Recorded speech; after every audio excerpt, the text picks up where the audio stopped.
আমরা পরিষ্কার আলটিমেটাম ঘোষণা করেছি, আগামী 3 তারিখের পূর্বে বিতর্কিত নারী কমিশনের প্রস্তাবনা প্রত্যাখ্যান করে প্রত্যাহার করে এই কমিশন যদি বাতিল না করা হয়, সোহরাওয়ার্দী উদ্যান থেকে পরবর্তী কর্মসূচি ঘোষণা করতে বাধ্য হবে হেফাজতে ইসলাম। আমরা আল্লাহর কোরআনের বিরুদ্ধে, ইসলামকে কটাক্ষপূর্ণ এই ধরনের সুপারিশ করবার দায়ে নারী কমিশনে থাকা প্রতিটি সদস্যের বিরুদ্ধে আইনানুগ এবং দেশের ধর্মপ্রাণ মুসলমানদের ধর্মীয় অনুভূতিতে আঘাত হানার অপরাধে তাদের বিরুদ্ধে শাস্তিমূলক ব্যবস্থা গ্রহণ করবার দাবি জানাই। ডক্টর ইউনূস সাহেবের ভেরিফাইড ফেসবুক পেজ থেকে প্রতিশ্রুতি ব্যক্ত করা হয়েছে, এই নারী কমিশনের প্রস্তাবনাকে, তাদের সুপারিশকে যথা দ্রুত সম্ভব তারা বাস্তবায়ন করার প্রতিজ্ঞা করেছেন।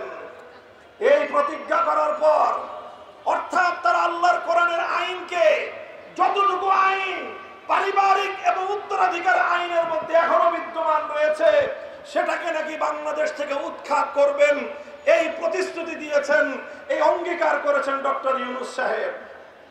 এরপরে ইউনূস সাহেবের বিরুদ্ধে কড়া কথা বললে অনেকের নাকি কষ্ট লাগে। আমরা ডক্টর ইউনূস সাহেবকে অনেক সম্মান দিয়েছি।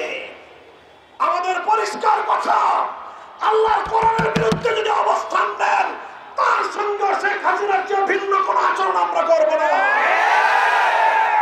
আমরা এখনো পর্যন্ত কল্পনাও করতে পারছি না, চিন্তাও করতে পারছি না যে আগস্ট বিপ্লবের পরবর্তী বাংলাদেশেও এই ধরনের কোরআনের বিরুদ্ধে কটাক্ষকারী কোন প্রস্তাব রাষ্ট্রীয় পর্যায়ে উত্থাপিত হতে পারে। এখানে যেই প্রস্তাবনা করা হয়েছে, আমরা বিস্তারিত আমাদের বক্তব্যগুলোর মাধ্যমে লিখিতভাবে জাতির সামনে উপস্থাপন করেছি। শুধু একটি কথা আমি কোট করছি, এই জঘন্য কমিশন তারা সেখানে বলেছে বাংলাদেশে বিরাজমান বিদ্যমান ধর্মীয় উত্তরাধিকার আইন এবং পারিবারিক আইন এটাই নারীর প্রতি বৈষম্যের কারণ।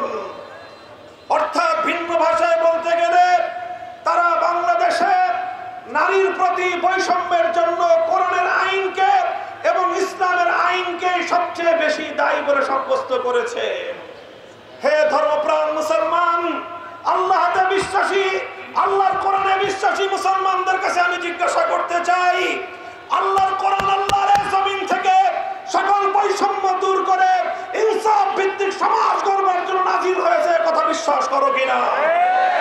যদি তোমরা এটা বিশ্বাস করে থাকো, তোমাদের ধর্মীয় বিশ্বাসের প্রতি চরম বৃদ্ধাঙ্গুলি প্রদর্শন করে যে ধৃষ্টতা প্রদর্শন করা হয়েছে, এটা আমরা বরদাস্ত করতে প্রস্তুত নই।